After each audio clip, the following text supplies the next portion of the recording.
So the most important thing to realize about teams is that every member of your team is different. Everyone will have a unique skill and ability, and your job as a leader is to understand that.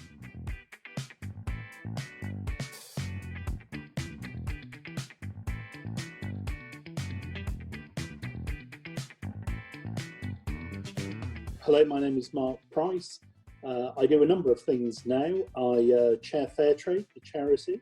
I sit on the board of Coca-Cola in Europe. I'm on the board of Lancaster University. I'm about to become president of the Chartered Management Institute, and 3 of those 4 are all charities and not-for-profit. I spend most of my time working on my new digital platform, which is called Engaging Works, and it's designed to help individuals and businesses improve their happiness at work. And I sit in the House of Lords. So that's what I do now. For virtually all of my business life, I was with the John Lewis Partnership. I spent 34 years with the John Lewis Partnership, about half of that time in John Lewis and then the other half in Waitrose. For the last 10 years of my life with the John Lewis Partnership, I ran Waitrose, and I was deputy chairman. But through that period as well, I did a few other things outside. So I chaired a few charities. I was on the board of Channel 4 TV. So I've done a mixture of different things throughout my working life.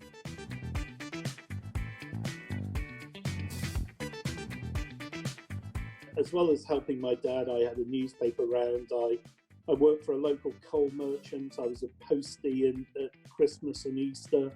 I was an agricultural labourer in the summer. I went to weed a 48-acre field, I remember, in the countryside outside of Crewe. So, I mean, at that time, I was sort of working and earning money and not really even thinking about what career I was going to have. It's only as the years have passed that I've become more reflective. I remember that I joined on the graduate training program with John Lewis. I was very lucky to get on that program. And of the 5 of us that joined in John Lewis in Southampton in 1982, I was the last one to be promoted to the first manager level. And I wasn't very happy about it. And I went to see the managing director at the time, a very great man called Brian O'Callaghan. And he said to me, I hear you're frustrated because all the others have been promoted and you haven't. And I said, yeah, I am frustrated. I said, I feel as I've worked really hard and I don't quite understand it.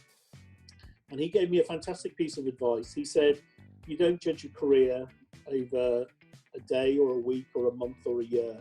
You judge your career over a lifetime. He said, if you work hard, and if you keep your head down, then cream will rise to the top and you can see how far you can go. And from that moment on, and that was in my first year, so I'd have been 22. From that moment on, I never asked for a promotion. I've never knocked on anybody's door. I didn't ask to join the government. I never expected to join the government or go to the Lords. Every job I've had has been people approaching me saying, would you like to do this?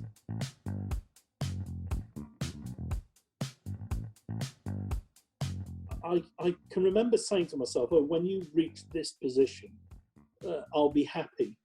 And I got to that position, and I think I was the youngest ever appointed managing director in John Lewis, and I was running the John Lewis in High Wycombe.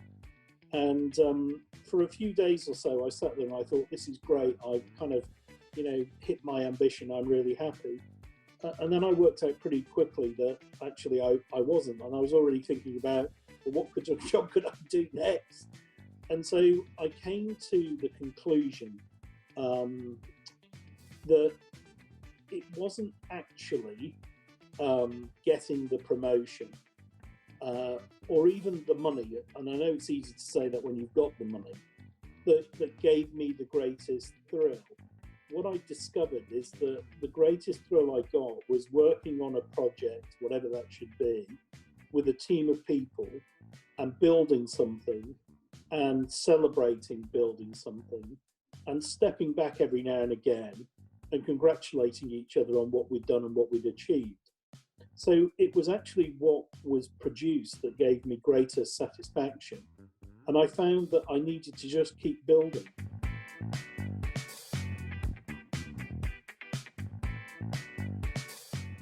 I don't really think there are any great differences in terms of a team and how you manage a team.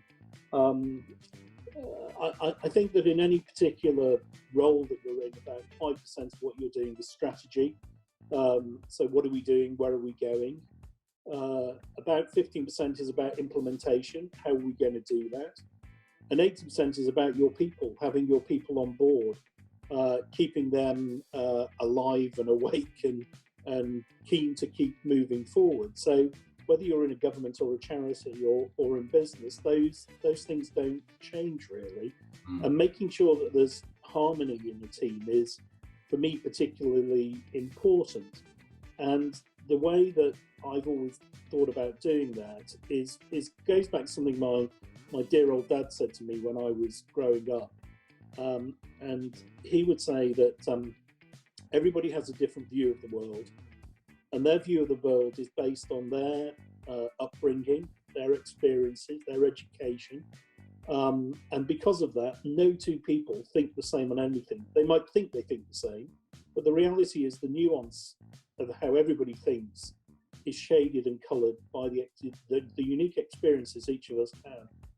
And he would therefore say, if somebody disagrees with you, don't jump in and say, that's not right, it's this, but rather try and understand why they form that view of the world based on their experiences.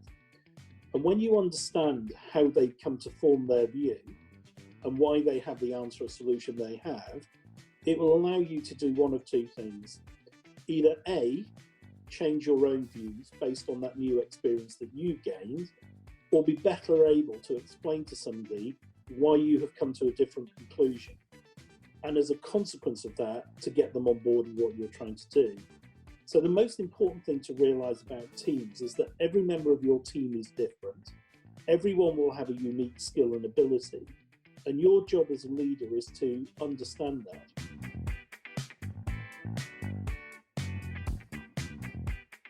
Well, this is awfully trite, and you'll hear lots of people say this to you, but they should do something they love. If they love painting, they should paint. If they love walking, they should walk. If they enjoy history, they should read about history. If they love film, they should watch some film. You've got to draw your enjoyment from life. I mean, this generation are going to probably live for another 70 or 80 years. That's a long time. And so really taking this time to think about, what do I want to do? What do I like doing? What do I want to be better at? What don't I do today that I think might be a good thing to learn to do in the future? And so just taking a bit of time to sit quietly and think about, what do I want to do with my life? I encourage people on Engaging Works to think about 1, 3 and 24, which goes back to that conversation I had with the graduates when they started in the business. 1 is today, 3 is 3 years, and 24 is obviously a lot longer time plan. So if you sit down today, what you should think is, what do I want to be seen as doing or have done in 24 years from now? That's way off, 2.5 decades off. What's my grand vision for 24 years? The truth is that what your grand vision is today for 24 years will not be. For 99% of people, will not be what you actually do. But it's fine to have that. You know, I want to be the leading motor designer in the world, whatever it should be, whatever you want to be. You then need to think about 3 years. If I'm going to be the greatest motor car designer in the world in 24 years' time, what do I need to do over the next 3 years to achieve that? And that would get me thinking about, do I need to go to Formula One racing? Do I need to read books? Do I need to go and work in my local garage? What do I have to do? What sort of things do I have to do? And I would have a plan for that.